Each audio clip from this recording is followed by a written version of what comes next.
Почитувани гледачи, почитувани слушатели, дојдовте назад во подкастот на Слободен печат.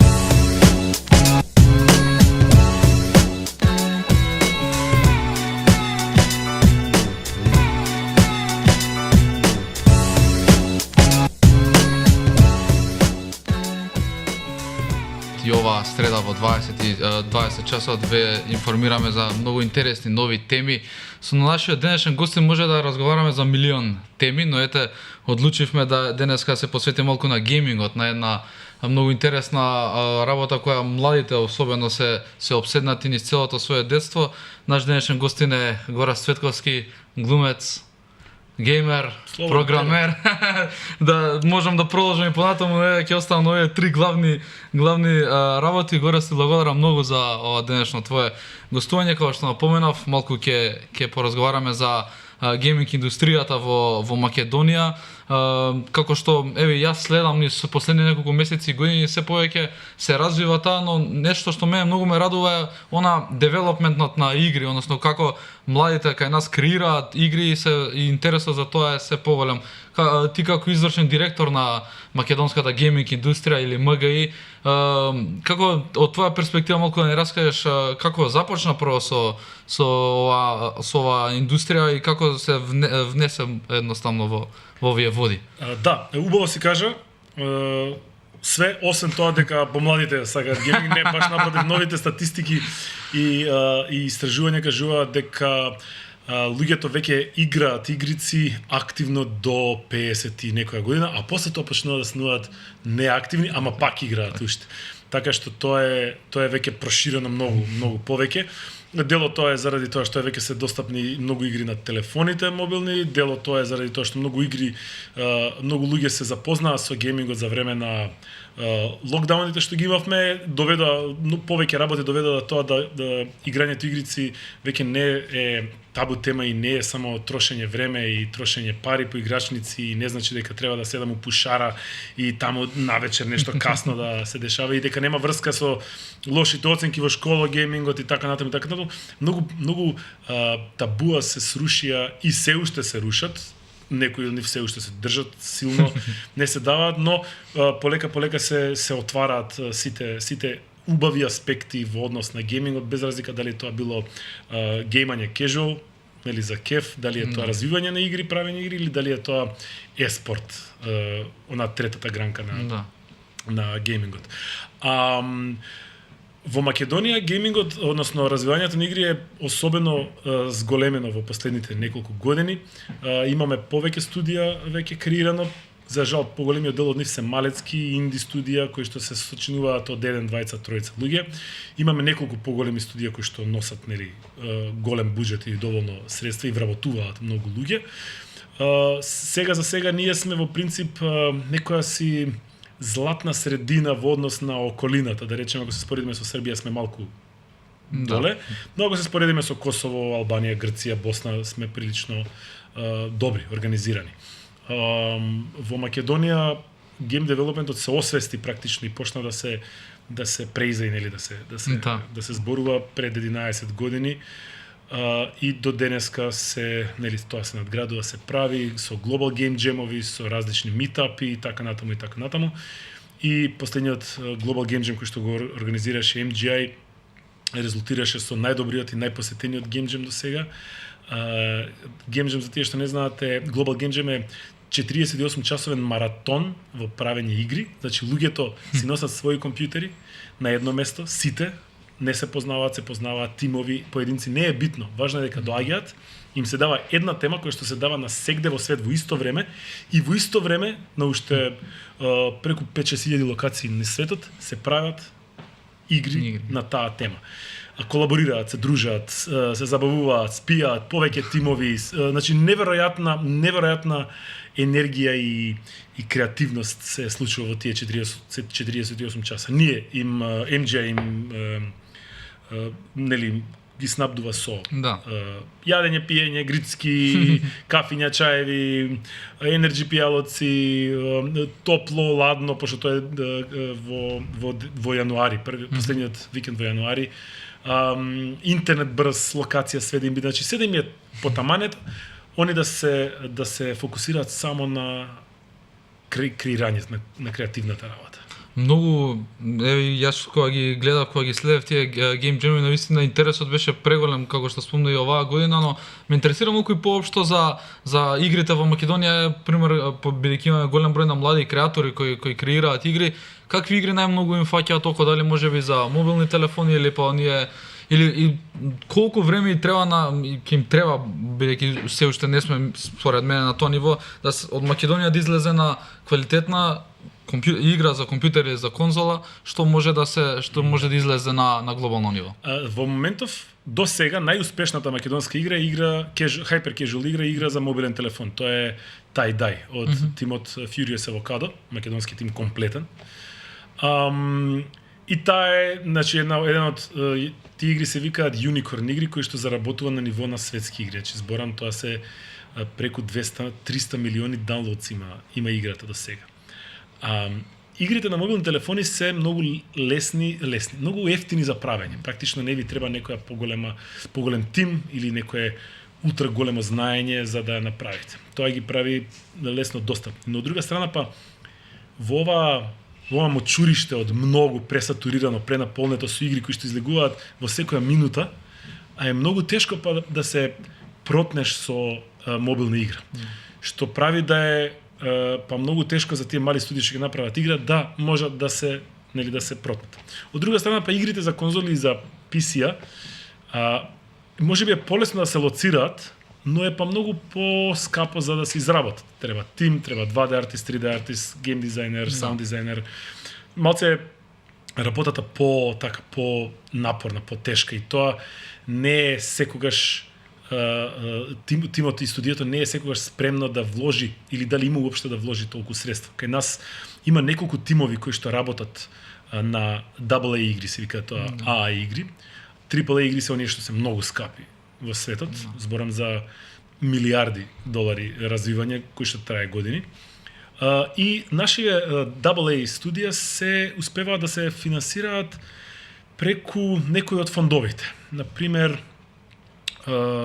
студиото Dark One, кое што ја прави играта Скопје, за кое што веќе имаат издавач, паблишер, што е многу битна работа овој свет, некој да ја препознае првата идеја и да рече дечки еве ви дополнителни средства за вие да ја доработите и заработите. Они земаа средства од Фитр пред неколку години. Има уште неколку други студија кои што дури немаат ни средства земено, туку се уште се возат на возот на ентузијазам. Затоа игрите практично излегуваат споро, не секогаш излегуваат како што тие ја замислиле играта или не дај Боже па да се прекине процесот на половина. Од тоа што е моментална ситуација, во Македонија има, можам да кажам, 3-4 AA игри кои што се во продукција, кои што треба да излезат. Има повеќе инди игри кои што се работат на мали на гейм джемови, на хакатони што се собираат они само меѓу себе си работат. И за жал се уште немаме AAA наслов кој што ќе прокне. Имаме сериозен претендент да стане AAA игра, тоа е играта Strange Story of Brian Fisher, која што е од студиото Intetic. Направија прв дел, сега прават втор дел кој што е онака невозможно голем скокот во однос на квалитет, значи веќе таа игра парира со светски игри кај нас. Годинава на Aiden Game Fest направивме, MGA направи еден изложбен дел, као fair, како експо, во кој што присуствува сите готови завршени игри од Македонија, што беше прво експо до сега направено, и таму беа презентирани сите овие што ги збориме игри, од Tesseract, од Furious Avocado, од, не знам, Енди Милојковски со неговиот хит игра Crazy Blobs и така натаму, и може луѓето да дојдат и да видат.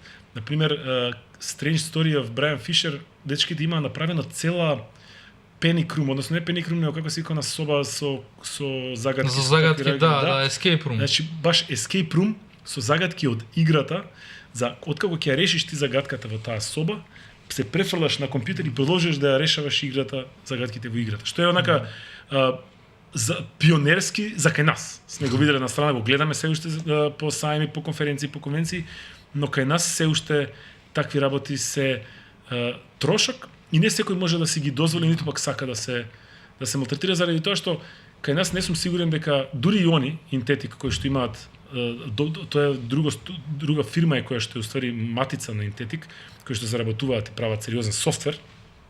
Кај нас не постои, мислам дека dedicated девелопери кои што работат само на играта. Или ако има, на пример, освен Dark One, мислам дека други практично имаат, нели, играта им е night job, односно преку ден се обични смртници, а навечер се суперхерои и прават игра.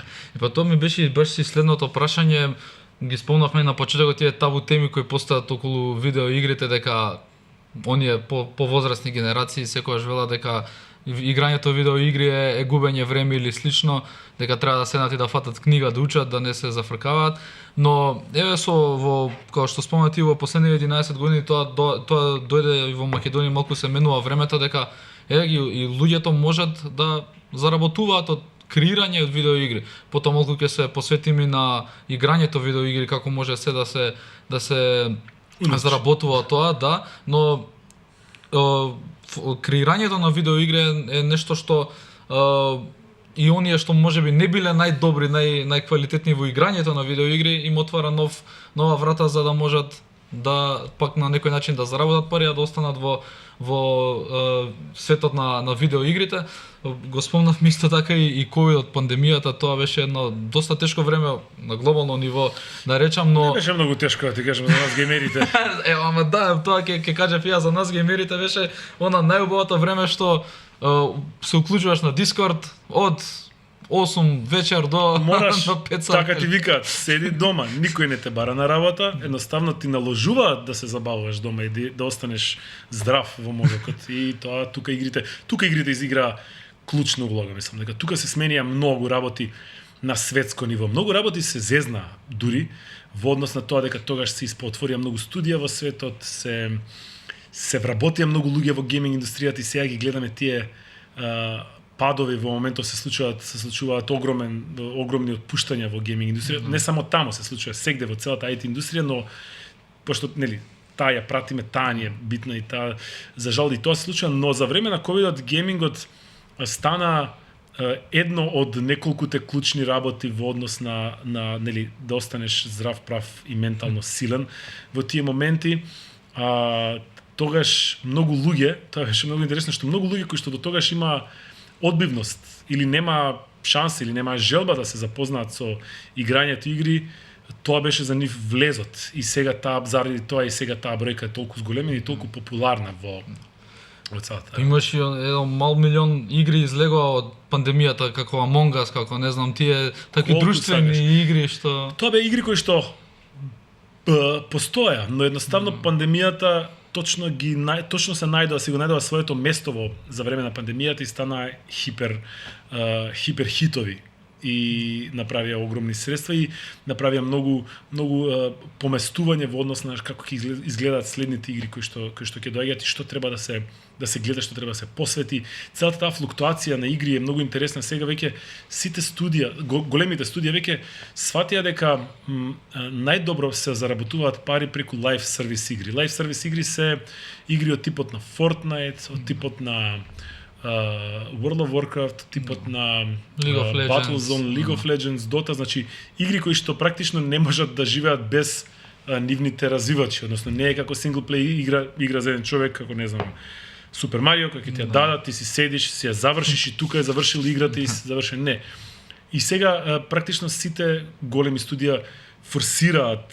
Па меѓу време се појави блокчейнот, се појавија и криптовалутите, се појавија и NFT-ата, па проба и таму да го измешаат тоа, па тоа не излезе баш како што планира, фала Богу, на време се свестија и се случуваат многу интересни работи, многу движење во тој релјеф кој што е game development во светот. Во светот кај нас многу не заради тоа што практично немаме сега уште многу големи играчи во оваа цела работа, но тоа се надам дека ќе се смени.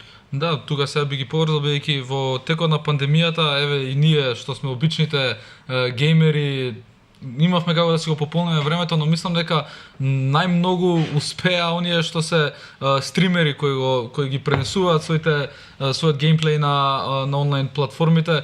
Па баш ме интересира во Македонија каква е ситуацијата со стримерите, веќе знам дека Twitch кај нас и не е баш функционален како во останатите држави, знам дека има и некои други платформи сега се појавуваат и како Kiki, како некои други, но ме интересира знам дека и ние и кај нас и со YouTube од малку каснавме, тој тренд на YouTube кога низ целиот свет јутуберите правеа милиони, кај нас тогаш уште не беа толку развиени, ама сега гледаме дека низ текот на годините се поактуелни и поактуелни, но да ќе се задржам на стримингот во Македонија. Тешко е да се каже дека може да се заработува, да се преживее од тоа. Уствари да, не ни може да се. Не може. На класичен начин како што заработуваат стримерите, Twitch стримерите, или на платформата како Twitch или YouTube, не може заради тоа што заработката од прво ние сме мала држава. Нашето говорно подрачје е многу ограничено. Нас не гледаат во Србија, не гледаат во Албанија, не гледаат во Босна, во Хрватска, во така натаму и така натаму, за разлика од Србија кој што и кај нас може да се гледа и да се разбере. Јас тоа го знам директно на наша кожа заради тоа што GG подкаст е веќе 10-та сезона тераме. Тој е најгледаниот и можеби еден од најстариот, ако не се лажам, подкасти кои што постои и е многу интересно што е на гейминг. Фала Богу, ние тогаш пратевме и успеавме да се дигнеме и тогаш сега е многу лесно, например, сега веќе ќе се изнагледаме од неквалитетни, од кринч, од срамови, од подкасти заради тоа што е многу лесно да стигнеш до опрема. Значи 2 микрофона, 2 сталака, 2 камери, 2 светла, веќе чинат како што знам, како 3 плати, да речеме, просечни од прилика. И тоа веќе човек може да си го дозволи и да не го купи, може да го изнеми или да го добие. Па дури и студија да изнеми. И сега веќе почнуваат да испливуваат на површина глупости, секој мисли дека може да каже што сака да каже, секој мисли дека е доволно компетентен да бори за таа тема и затоа ќе има многу подкасти, но пак тие што се гледани, тие Twitch јутјубери, тие твичери што се гледани, ќе си останат гледани. Кај нас има една одредена група на Twitch стримери, на геймери кои што стримаат. Јас годинава на Gamefest, односно од лани на Gamefest, секогаш форсирав да имаме млади кои што ќе ги види заедницата и затоа секоја година во живо за време на Gamefest доаѓаат и стримаат јутјубери, односно играчи геймери. Без разлика што некои од нив имаат 200 followers, некои од нив имаат, не знам, 2000. Идејата е тоа дека такви големи настани како Gamefest е можност да ги промовираат тие и да ги дознаат повеќе и повеќе луѓе. YouTube кај нас многу ефтино го вреднува, ја вреднува секундата, односно гледачот, за разлика од Америка, да речеме. Значи, ако да објаснам попросто за тие што не разбираат, а тоа е дека ако една реклама се појави на американски Twitch, на американски јутјубер за време на човек од Америка кој што гледа со америчка локација, таа, да речеме, реклама ќе чини $0,1 по човек. Заради тоа што Coca-Cola, не знам, големи брендови не се толку заинтересирани да се рекламираат на македонско подрачје. Практично, ако истата реклама се појави кај македонски јутјубер, таа ќе чини $0,001. Што е ништо. И практично, кај сме осакатени од бројката на гледачи, тука сме осакатени од вредност. На Twitch, например, направи една глупост која што им дојде добро на стримерите кои што имаат многу, но на нас не ни се исплати тоа. Односно, што направија? Порано, subscribe основен на Twitch беше $5, кој што 50% оди за Twitch, 50% оди за нас. За да го доближат Twitch до луѓето кои што немаат доволно средства, оние намалија претплатата да може да плаќаат луѓе по $50 практично. Да. И сега работата е што ние добивме, например, тогаш ако имавме 100 сабскрајбери и добивавме практично, не знам, да речеме €300, нели, месечен ревенју. Сега може би имаме 250 сабскрајбери, ама ревенјуто е 250 овако евра. И тоа не е ни битно, значи GG од почетокот ако пратиш знаеш дека сите средства кои што ги собираме од сабскрајбови, од патреони, од спонзори кои што ни се рекламираат во епизодот, сите до денар ги враќаме назад на комјунитито, на гледачите во вид на giveaway. Да. секоја зима, односно новогодишната епизода и секоја последна епизода, Gigi прави giveaway кои што коштаат по 3000 евра giveaway за тие што гледаат. И тоа ни беше првата замисла кога ја почнавме со Gigi. Фала Богу, сите заработуваме доволно, сите сме во окей и тоа не ни се потребни тие средства, затоа што така сакаме да го зголемиме комјунитито и комјунитито да свати дека има место кај што може да дојде да слуша, да дискутира, да зборува за гейминг, да научи нешто или па едноставно да се дружи.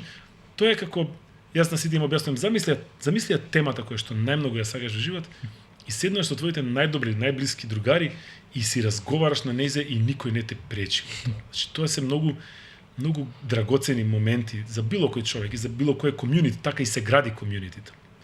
Така што практично кај нас во моментов доколку на подкастот нема спонзор од типот на лименка или кафе или нешто или облека и да ти таа да ја промовираш на класичен начин како реклама, заработката преку стандардните начини е минимална. Еден од најгледаните јутјубери кај нас што беше Марко, тоа е GP. GP, да. Сега е во моментов најгледан, мислам дека Стефанатор. Да. Марко во една наш интервју за Gigi, за ГГМК, ни каже дека еднаш успеал да добие 500 евра од YouTube.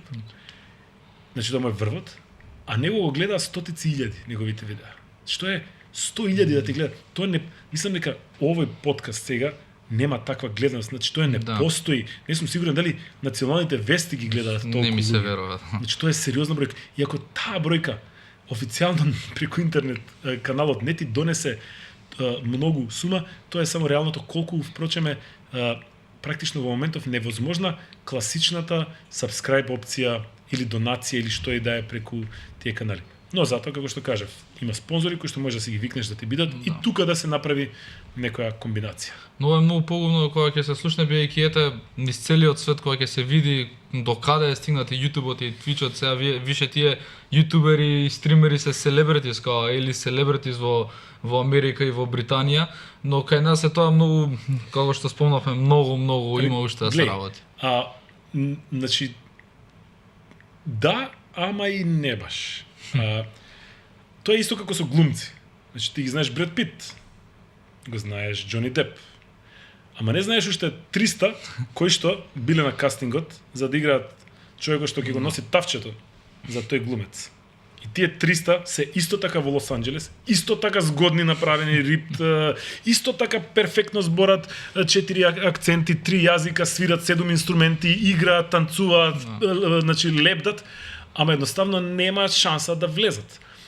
Истото е и за интернет мочуриштето, значи таму има толку многу јутјубери кои што пробуваат да направат нешто, да практично ние ги знаеме овие, нели, 100, 200, 30, 40, колку и да се јутјубери геймери кои што ги пратиме. Значи и сега да седнеме да земеме на подкаст кога збориме на ГГМК, кој што by the way се случува секој понеделник од 9 вечер во живо, немаме промашено понеделник до сега. Кој сака да слуша, кој сака да гледа, кој сака да зборува, да се дружи, да разговара на таква тема, даваме giveaway, све. Значи онака знаеш баш комјунити. Баш го дискутиравме тоа секогаш кога спориме за професионални јутјубери, секогаш се вклучени 10 имиња од прилика. Тука се тие Ninja, не знам, ACG, не знам, има неколку тие се движат, тие се Ninja, ваму таму и тие се тие нели селебритис од тој тип.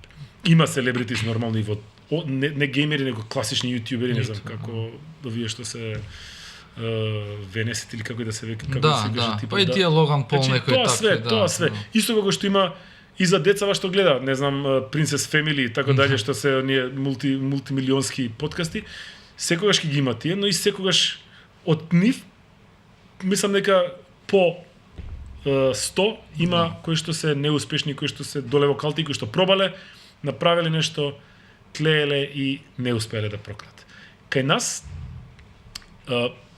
убава, добра работа, ама од страна и, знаеш, во моменти и лоша, е тоа што ако стримаш на македонски јазик, многу малце македонска содржина има на одредени теми. Значи, ако земеме дека Сега веќе се пополнуваат тие дупки, значи почнаа веќе повеќе спортски подкасти да се прават, повеќе подкасти за, не знам, за гледам има за психологија, има за литература, значи има уште многу дупки во подкасти, но неискуството и неупатеноста се уште знаеш се држат тука, излегуваат на површина и ќе ни треба веројатно уште некој мал период, неколку години да речем, 150, не се шалам. Неколку години за да се пофати форматот, како тоа треба да изгледа, како тоа треба да се зборува, како дали треба да има одјавна, најавна, лејаут, оверлеј, повеќе сцени, транзиции, така натаму и така натаму. Дополнително е проблематично што, например, во твојот подкаст ова е снимено. Да. После вие ќе седнете, ќе го измонтирате, глупостите што ги зборувам јас ќе ги сецнете, ќе го сечеме изчистите ништо. звукот, се е наместено. Например, ГГМК е во живо. Да. Практично ние не можеме многу да играме со постпродукција. Тоа што ќе се случи таму, си играме телевизија во живо. Тоа е дополнително проблематично. И така да, уствари во таков тип на подкасти се најголемата гледаност. Да. Луѓе сакаат во живо да гледаат. И се тука е трейд-офот. Дали да изгледа добро, ама да биде класично како емисија, или да биде малце така несигурно, климаво, ама да има луѓе кои што ќе можат да комуницираат со нас за време на емисија. Нешто радио стил некој таков би било некој подкаст е впрочем тоа кај нас остана тоа. Подкаст е радио емисија. Да. Тоа е тргнато од iPod, од подкаст на Apple уредите. Практично ова што го правиш ти е веројатно видеокаст, дури не е ни видеокаст затоа што не е во живо, практично ова е баш онака формат на подкаст, ама емисија. Па тоа е проблемот што кај нас све влезе, ама не кај нас, него сегде у свет никој не го вика Джои Роган, никој не го вика Джои Роган видеокаст. Да. Значи се вика подкаст, додуше они во живо оди, али без разлика. Така што уште е овој формат, иако е прилично стар, уште се наоѓа, се пронаоѓа. Сега пред некој ден, денеска банува уште еден нов тренд на Twitch, а тоа беше девојки кои што играат со грин скрин на делови од нивното тело и практично играта која што играат не ја гледаш ти во прозорче, него ја играш тука, да. И тоа бе, значи јас онака го гледам и си викам кој тој што му текнало прв да дојде да му пуштам рака, тоа е неверојатно онака како им текнало. И тоа е многу голем проблем на Twitch поготово, бидејќи како најголема стриминг платформа и таму најмногу се злоупотребуваат тие такви работи. Поготово се да не звучиме погрешно, но кај некој геймерки ќе ги наречам, каде што не знам, едноставно така ги мамат на еден начин ги гледачите. Тоа е eye candy, тоа е многу лесно луѓе, знаеш, да си ги своите страсти скриени, промискуитетни, да може да си ги да си ги наслади, да си ги наполни со тоа што ќе направи subscribe, resubscribe и така натаму и така натаму. Деца апсолутно е нормално, знаеш, деца тинеџери кои што вријат, кои што сакаат да го гледаат тоа. Мене ми е само фасцинатно како прво беше Bathtub, односно нели? Само чата во не игра, пошто тоа е гейминг платформа, знаеш, и се оние ги наоѓаат дупките, ама гледам Twitch заедно со Amazon, пошто Twitch е на Amazon собственост, се носат со тоа и ги хендлаат. Кик ја спомна преска. Кик е копија на Twitch која што во моментов е под сериозна закана дека се случуваат многу црни работи во позадина. И затоа ние тргнавме да стримаме и на Кик. И кога го дознавме тоа, и сековме, не ни треба таков публицитет. Ние одевме 9 години само на Twitch. И YouTube воопшто не го ни пипавме. Дури годинава почнавме сега и многу интересно што бројката на YouTube почна да се доближува на таа на Twitch. Јас сум многу среќен заради тоа што луѓе на YouTube можат да најдат од спунт, отишол да слушне музика, му завршила песната, следно видео му дошло нашиот лајвстрим пошто претходно кликнал лайк. Тоа на Twitch не се случува.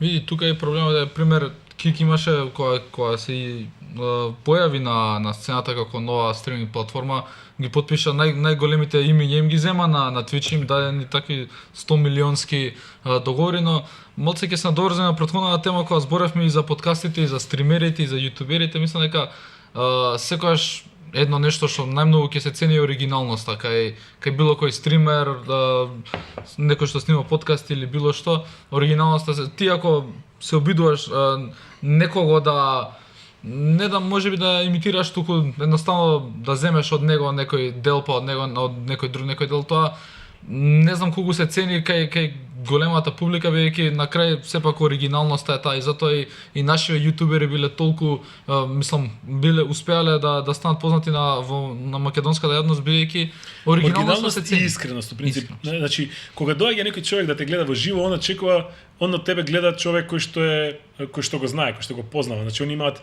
таква им се прави таква слика за тој период додека трае емисијата и епизодата, кај што они се директни другари со нас, значи може да ни викнат може да не прозват, може да ни дофрлаат, значи може да ни вратат, може да ние да им се издереме да им викнеме на нив. И тука е тој бонд, таа врска што се случува, што е многу важна за во живо.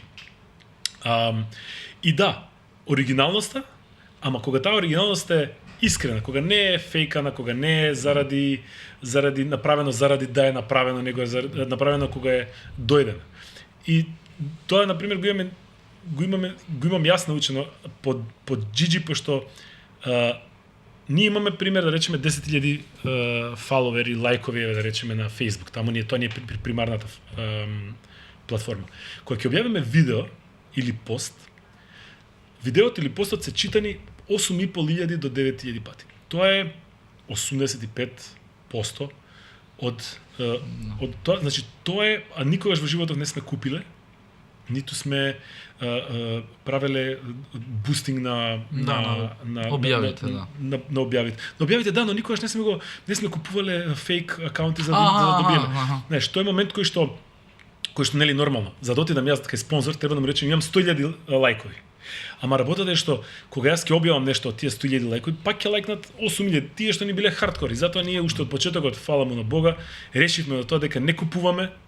Јас имам 2.500-3.000 не знам лајка на со фоловери на Инстаграм и никад не ми текнало за $25 да купам уште 10.000, пошто мене не ми вреда тие. Да, можеби на спонзорот, ама знаеш, на крајот на денот е пред себе си исто колку си чист. Тоа е тоа. Така што ако некој да речеме сега спонзор е фирма за компјутери, за хардвер, сака да рекламира нешто, може да отиде кај Инстаграмџија, кај некој, не знам, инфлуенсер некој, да, некој. Не се вика инфлуенсери, они се, ја ги викам лайф дизајнери. Значи лайф дизајнер кој што има 100.000 фоловери и сака кај него да ја промовира графичката карта. И он ќе ја промовира графичката карта кај него, но од тие 100.000 колку луѓе се засегнати за таа графичка карта. Можеби ќе ја видат таа, не знам, 30.000 луѓе и така натаму. Но во другиот случај кај што ќе отидеш ти кај концентрирана прецизна публика, тогаш знаеш дека тие што ќе ја видат заради тоа што им ги интересира, тоа им може да направат некаква трансакција. Затоа се нели битни луѓе, битни инфлуенсери кои што се бават со мода, се оди кај нив, кои што се бават со шминка, се оди кај нив, кои што се бават со лайф коучинг и лайф дизајнинг, се оди кај нив. Да, тука може компаниите, баш имав и пред неколку емисии, гостин ни беше баш експерт за дигиталниот маркетинг и он слично кажуваше на ова ти што велиш дека компаниите баш не знаат точно кај да го понудат својот продукт, они само гледаат тоа најследениот акаунт. Бројка, да. Направи принтскрин те молам, правиш принтскрин, при што и принтскринот може да се смени, да се манипулира со него, фала Богу, во сегашните софтвери.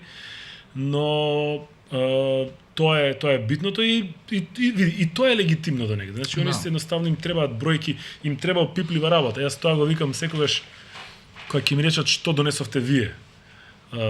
Јас ги прашувам тој билборд што ќе го ставите, имате ли вид од него осет колку ви донело, колку луѓе го видели и рекле чекај да дам.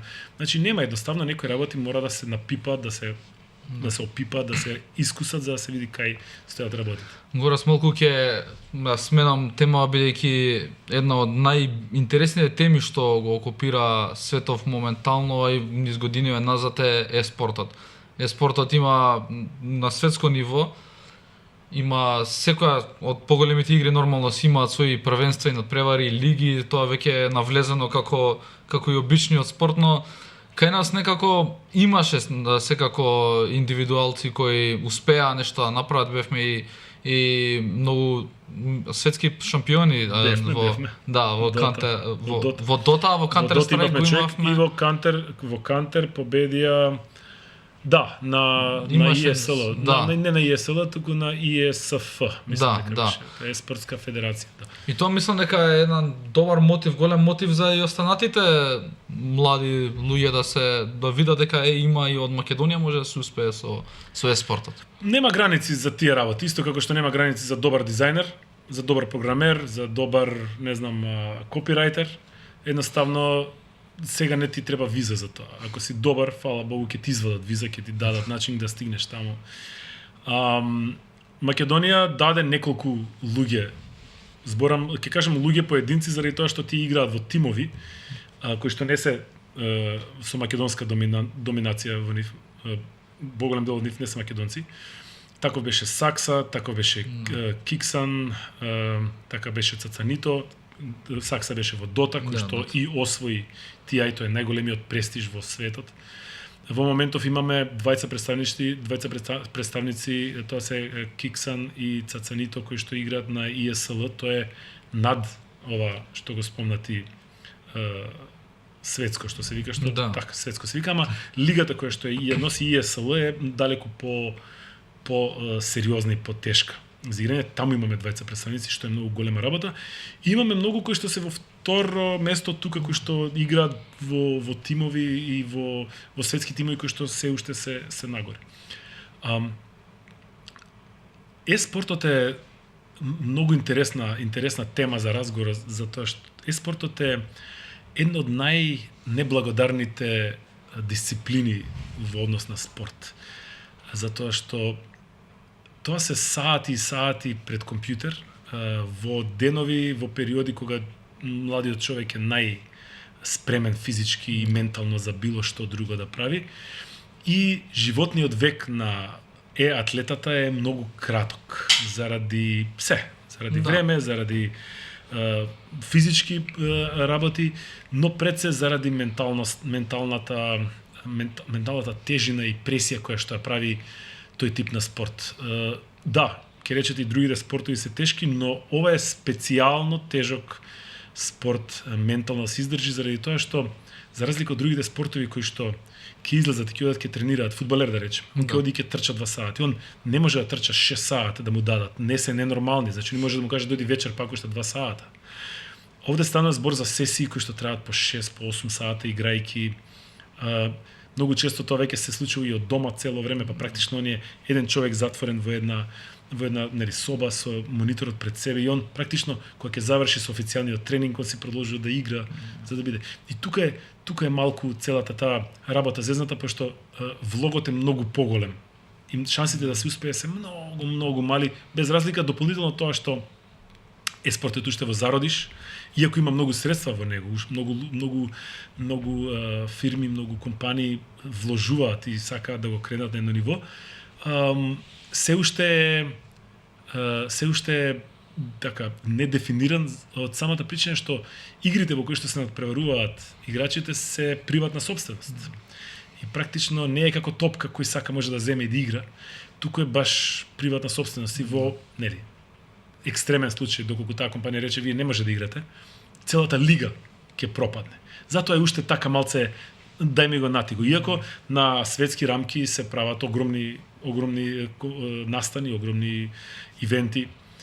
Фала Богу, преку A1 Game Fest го имаме еден од најголемите ивенти во регионов. Значи, тоа е пример комотно може да земаат сите околни држави како се прави, на кое ниво се работи тоа, колку играчи има пријавено, како се играат и квалитетот на игри, на стрим, на целата таа комбинација. Да, тоа баше кај нас бидејќи и ние како што сме растеле, секој ден после школа во основно ќе одиш во геймерница тука што ти е и со 20 денари имаш што се вика 2 сати 3 на компјутер и од тогаш уште од сами мали години си имал таа желба и за гейминг, така да кога ќе се види сега до кај стигна еспортот, бидејќи тие години немаше шанси да се помисли, барем во ние никогаш не се помислиле дека некогаш ќе заработуваш од игра. Или пак ќе живееш со игри, а тоа е сега малку, тоа е сега толку многу распространето низ целиот свет, но пак мене ми е малку чудно бидејќи дека што каже и ти краток е тој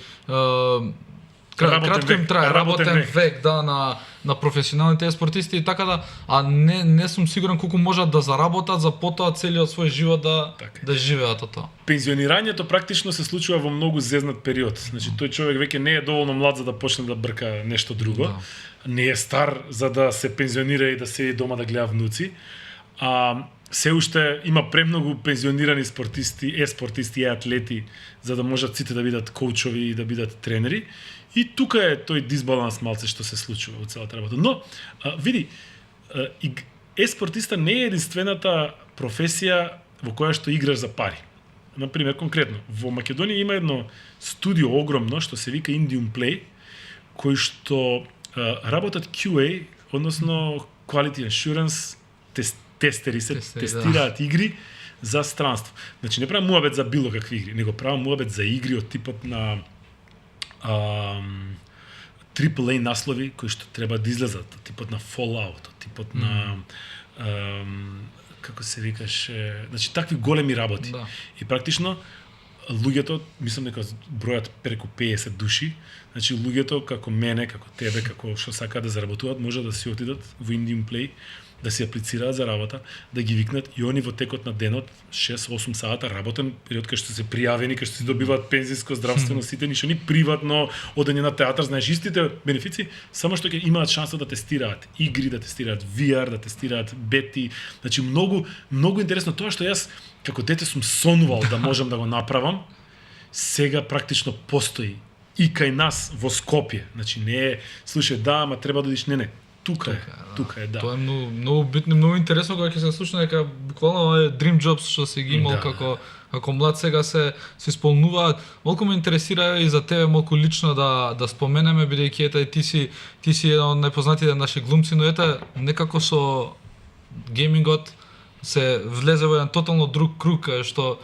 нема некоја многу поврзаност, не се некои сродни професии. Како успеа, од каде идејата за геймингот? Јас бев геймер пред да станам глумец. Тоа е работата. Јас бев девелопер, програмер пред да станам глумец, практично. По пат сменив професија, не ја сменив професијата, ја надградив со уште една гранка, глумата, но тие другите две гранки си ги терав паралелно. И практично на сите ја објаснувам таа работа дека глумата е една малку метафизичка работа. Во глумата се бавиме со работи кои што не се секогаш точни, не се секогаш реални. Во театарот 1 и 1 не смее да е 2, затоа што инаку ќе биде многу блјантав, многу обичен. Од друга страна, па во геймингот и во програмирањето 1 плюс 1 е секогаш 2. И практично кога ќе ми издосади, односно кога ќе ми се направи хаос во главата од метафизика, од што би кажал тој лик, доколку би дошол, па он можеби сакал да се види со нејзе, па не, што сакал да каже, дали вишнарникот сака да го сече или не ќе да го сече, што му значи таа жица таму негде. Кога се префрлиш на компјутер во каде што секогаш знаеш дека 1 плюс 1 ќе ти врати секогаш 2, ми е вентил. И обратно, секогаш кога ќе ми се случи на тапканост, презаситеност од код, од муабети, на интернет, такви работи, во театарот секогаш ми доаѓа оној вентил. Геймингот во ова констелација е креативниот момент. Таму ги имам приказните, таму можам да седам 2 сата на ден навечер, кога се ќе се смири, кога се ќе се олади атмосферата, да можам да си пуштам една приказна, да ме внесе, исто како книга, некои луѓе сака да читаат книги да влезат. Сега има такви игри, фала Богу, кои што јас играм такви, ме возат низ тоа патешествие на ролер коустер од емоции, од слики, од видео, од синематици, приказни, загадки. И тоа чувство на исполнетост, например, кога играм игри е посебно. И затоа тоа ми трае паралелно со сите овие други случувања околу мене. Имаш омилена игра нека, бар не мора да е детството? Имам повеќе омилени игри. Јас сум прво, значи мене од секога, значи главната игра која ќе ме праша некој, која ти е Quake. Тоа ми е мака при срце. Но во последно време сакам игри кои што носат приказна во нив, кои што ќе ме залепат за геймпадот месец дена, пошто не играм, не сум кампањски, немам јас простор да седнам и да изиграм 7-8 сата на ден, за жал, многу би сакал тоа. Ама не, пошто не е дека не можам да најдам време, но Тоа се смеевме сега на подкаст во понеделникот. Грижа на совест имам дека гораст. Значи не си нормален. Само што си седнал и тоа е веројатно, нели, возрастен кој ќе стане човек, адалт што би рекле. И на пример на игра, не знам, ќе земам Last of Us, ќе земам God of War, ќе земам Alan Wake. Тоа се значи игри кои што се реално, да речеме, 20-30 сати играње, но кога ќе исцепкаш таа на под сесија од по саат и пол, се фаќа голем период. Па дополнително како мене, јас дека сакам во секој дупче да се пикнам, секој гранче да го кренам, да видам се. Тоа станува едно убаво патешествие кое што трае месец и пол, 2 месеци, како една, замисли како еден добар филм, што многу ти се свиѓа. Ама многу, замисли кој филм најмногу ти се свиѓал тебе, да речеме, ако треба да избереш еден. Сега последно го гледав Дюни, беше баш. Замисли Дюн ти трае месец ден. Значи едноставно има содржина. И тоа чувство е тоа кое што јас го кажувам безценето, кога ги работиш другите работи, си тера животот, ама тука негде ти стои на страна, леле, стигнав до моментот кај што треба да го најдам, нели, тој темниот волшебник кој што ќе ми даде лек за кравите на селанецот во тоа и тоа село. И таков тип на креативност, дополната со својата имагинација, прави онака бесконечно убави работи. Да, дефинитивно се согласувам, ја и мене тие баш игри ми биле секогаш умилени, тие со квестови што се некои што се она соло плеер кај што можеш сам да си се пуштиш во имагинацијата. Ме интересира мислења за GTA 6-ката, тоа е едно кога излезе трейлерот лани, тоа беше. Трейлерот имаше повеќе views пред да го пуштат. Значи луѓе што чекаа, имаше повеќе views од најгледаните видеа на YouTube. И тоа го пуштија пошто им го ликна, нели имаше различни пуштија сати, го пуштија неколку сата порано од планираното. GTA е едно од најголемите феномени во историјата на геймингот. Веќе 11-та година мислам дека се продава на големи, се уште 11 години во топ 10 на игри секој месец. Значи тоа е сулудо што се случи. И се очекуваше дека GTA 6 ќе биде исто големо. GTA 6 требаше да биде 2024, но ја одложија за 2025 и има гласини дека ќе биде дури 2026. Како што кажав, во моментов AAA, односно AAA, производството на игри, тоа скапото производство на игри е многу скапо. Зборим, например, GTA предпоставувам дека чини само до сега во изработка, мислам дека дури имаше и некои гласини за тоа дека е 40-30 милиарди до сега, додека се заврши. Тоа се огромни средства и пари за производство на игри. Не може секој да си ги дозволи тие работи. Значи и помали игри од типот на Assassin's Creed, од типот на, не знам, God of War, Last of Us, тие коштаат милиарди за развивање, а не па такво нешто големо. Така да се кршат копијата во моментот заради тоа што кога се појави GTA 5-ката немаше бариера играта. Она не беше политички коректна, ниту према ЛГБТ, ниту према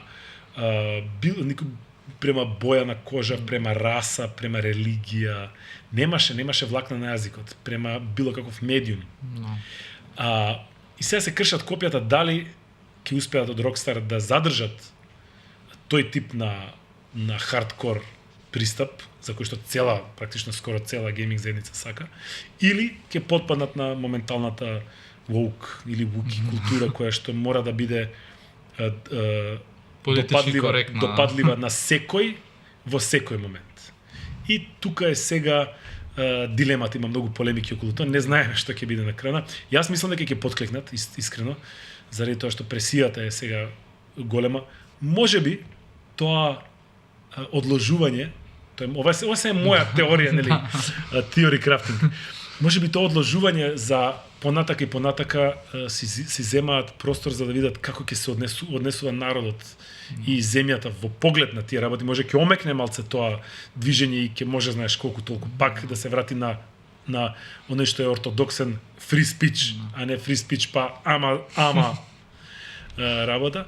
Така што ќе видиме како ќе излезе. Според трейлерот она навистина изгледаше феноменално, значи графиката она од ние што си барам јас сум израснал на Сан Андреас. кога ќе споредам со ова.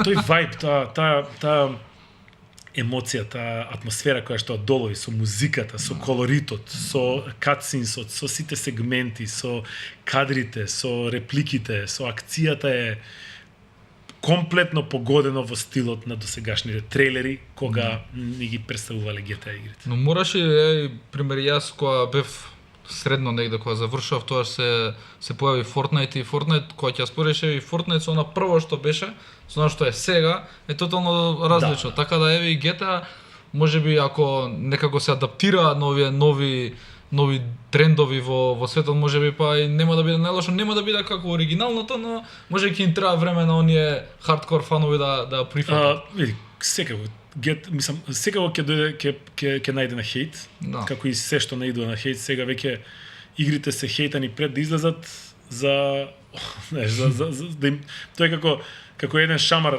како беше тој Итар пео кој е давал шамар на детето пред да иде на вода за тоа што ако случајно ја скрши стомната да знае зашто му. Така да сега во моментов исто така нели таа woke култура, таа нова култура е станата на тоа да луѓето веќе и играчите веќе стануваат како викаше баба ми дедо ми лиглиња во однос на играта, во однос на што им треба, во однос на што сакаат да играат, во однос на ситници кои што практично сите стануваат експерти, сите стануваат рецензенти, сите стануваат достојни за да можат да искритикуваат и што е најбитно сите имаат пристап да стават дислайк, односно да стават лоша оценка. Што ја прави целата таа мрежа на рейтинг на игрите не е употреблива, нерелевантна. Да. Но тоа е демократија, види. Да, и пробуваат, значи рейтингс како Metacritics, како PC Gamer, пробуваат тие такви сајтови да се борат против тој систем на нукирање заради X причини што не им се свиѓала играта. Не знам, не им се свиѓала за како главниот карактер кажал нешто и они масовно доаѓаат, дури луѓе кои што едноставно, знаеш, има пишал некој лошо ревју дека играта е за нигде, дека е, не знам, ова пример напишано 3 дена после играта и му гледаш сега дека човекот има изиграно 1256 сати после тоа. Знаеш, и таков тип на работи се случуваат, но пак ќе кажам кучињата лаат, игрите си врват. Секогаш добрите игри секогаш ќе се купуваат, лошите игри секогаш ќе пробуваат да станат добри игри, ќе пробуваат да се пачуваат, ќе има публика, ќе нема, ќе се креваат сервери, ќе се паѓаат сервери, исто како и 90% од животот во кој што живееме. Горе за крај би те прашал каква е иднината за според тебе за геймингот во Македонија, за производството на игри кај нас? Светла. Светла. Во секој сегмент е светла. И во сегментот на game development, во сегментот на еспорт и во сегментот на гейминг, класичен. Се повеќе и повеќе имаме достапни игри, имаме повеќе достапна содржина за игри. ГГ го направи првиот портал дедициран само за гейминг пред една година. Сега може да читате ревјуа, како што сте читале порано на други сајтови, сега можете на македонски да ги читате. Имаме содржина на македонски јазик за игри. Еспорт веќе си има федерација која што се бави со тоа, си има атлети, си има тимови, колку тоа во моментов активно не знам, ама се случува исто. Game developmentот кој што сум директно инволвиран во тоа е во нагорна линија, во моментов преку MGI се формира, се започнати повеќе проекти, а тоа е од промоција на македонските гейм студија во странство, преку отварање на Game Hub во Македонија, каде што ќе можат да се собираат истомисленици и да развиваат мапирање на гейминг индустрија, извештаи за гейминг индустријата, помагање на малите студенти. Тоа се се мали сегменти кои што се дел од политиката и од таймлајнот на MGI, кои што ќе го тераме. Еден од тие проекти беше мапирање на игрите. На сајтот може да ги видите сите игри излезени од Македонија до сега. Значи цела листа да стигнете до студијата, да исконтактирате со нив.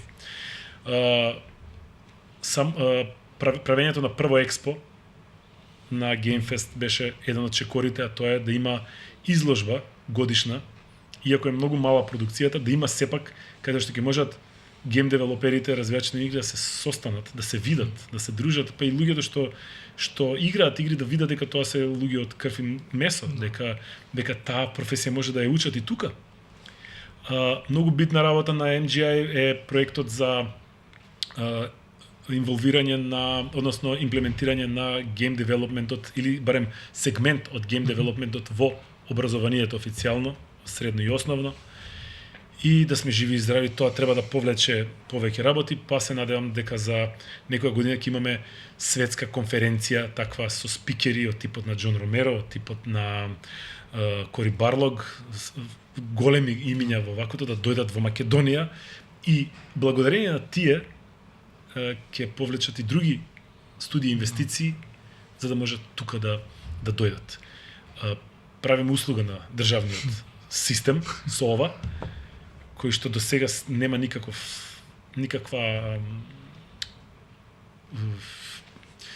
план, никаква идеја и стратегија за ова.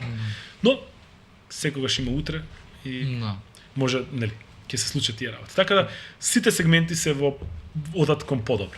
Баш е добро да се слушне, бидејќи не се во Македонија има баш тоа на оптимистички или изгледа на долг процес, но овде сме окей, ова е многу, многу е добро да се слушне. Окей сме и ентузијазмот е се уште на високо ниво, нови луѓе доаѓаат, нови работи се случуваат, сега ќе се прави LAN парти, значи има повеќе работи кои што фала Богу се уште не блека нас и тоа внесува дополнително елан и жар во работата. Ова е баш мило ми е да се слушне вака работа. Гора ти благодарам денеска за ова наше гостување. Си посакувам среќа понатаму и во глумата, и во геймингот, и во програмирањето, и во се што е да дојде следно за тебе. Останува јас да одјавам емисијата, односно нашиот денешен подкаст. Се надевам дека нашите гледачи им беше интересен, малце се запознаа со гейминг сцената во Македонија и како се одвива оваа индустрија кај нас. Останувате да ги следите најновите информации на Слободен печат, на нашиот портал, на нашиот YouTube канал. Се гледаме наредна среда, во исто време ви благодарам.